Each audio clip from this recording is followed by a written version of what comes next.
festival dans une dimension assez désagréable que nous vivons en ce moment. C'est un vrai temps à barbecue et à merguez, tout ça quand même. Oui. Excusez-moi, faire un peu de gastronomie. Si on peut dire gastronomie. Non, les merguez, il y a longtemps qu'elle les a sorties. Maintenant, il faudrait changer, il faudrait passer à autre chose. Les merguez, quand elles sont bonnes, c'est de la gastronomie. Le sens de la gastronomie de ce garçon. Allez donc à la boucherie Fontaine, rue de Sèvres. Allez-y de la part de Julie, vous en offriront, tiens, des merguez. Merci beaucoup, mon cher Laurent Parlez-en à Cabrotte. Perico Légas de la Eh ben, il ira, gastronomie des lui, chez la merguez. boucherie Fontaine. On vient du Cantou, la boucherie Fontaine. Europe 1, 8h34, Thomas Soto. C'est la revue de presse, Natacha Polony. Bonjour Natacha. Bonjour Thomas, Vous n'avez pas bonjour les merguez, Julie. vous J'en suis beaucoup. Bon. Donc bonjour à tous, quand même, malgré les merguez.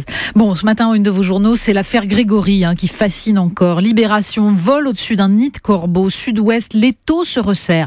Et puis des étaux, il y en a d'autres. Le Monde, Trump, désormais visé par l'enquête sur l'affaire russe.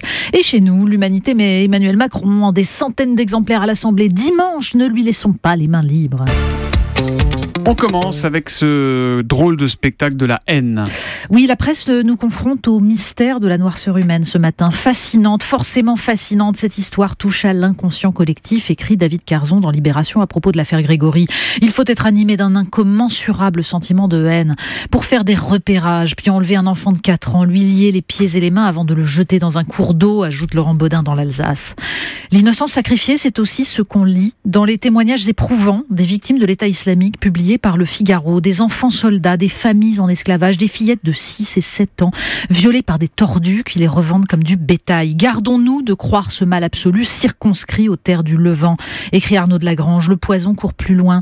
Il distille la négation de l'autre, de tout ce qui n'est pas soi, la haine des minorités, l'avilissement de la femme, le refus de l'innocence enfantine, le refus de la liberté. Voilà pourquoi il faut lire ces lignes, même si elles sont dures et glaçantes, dit-il. C'est un récit pour l'histoire, mais aussi pour l'avenir de nos sociétés libres. Autre sujet de l'actualité, évidemment, ce sont les législatives. Et oui, en une de l'opinion, droite, la semaine où tout va basculer. Et puis le dessin de CAQ qui résume les barons des Républicains renfrognés autour d'une table. Je pense qu'il faut tout remettre à plat, lance François Baroin. Derrière eux, Emmanuel Macron au volant d'un immense rouleau compresseur.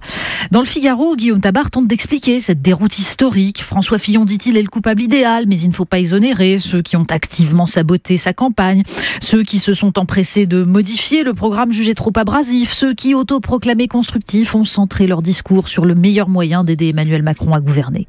Le constat d'ailleurs n'est pas si différent à gauche, puisque Le Monde et Libération publient des tribunes s'interrogeant sur le vote de classe, sur la mort du PS, sur ce qui rend la gauche nécessaire. Oui, la démolition s'achève. Qui reconstruira sur le terrain vague ?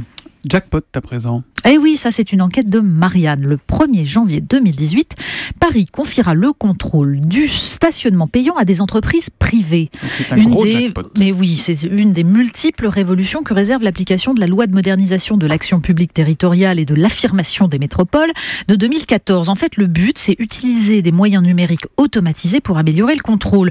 D'où la communication récente d'Anne Hidalgo sur un taux de fraude de 91%.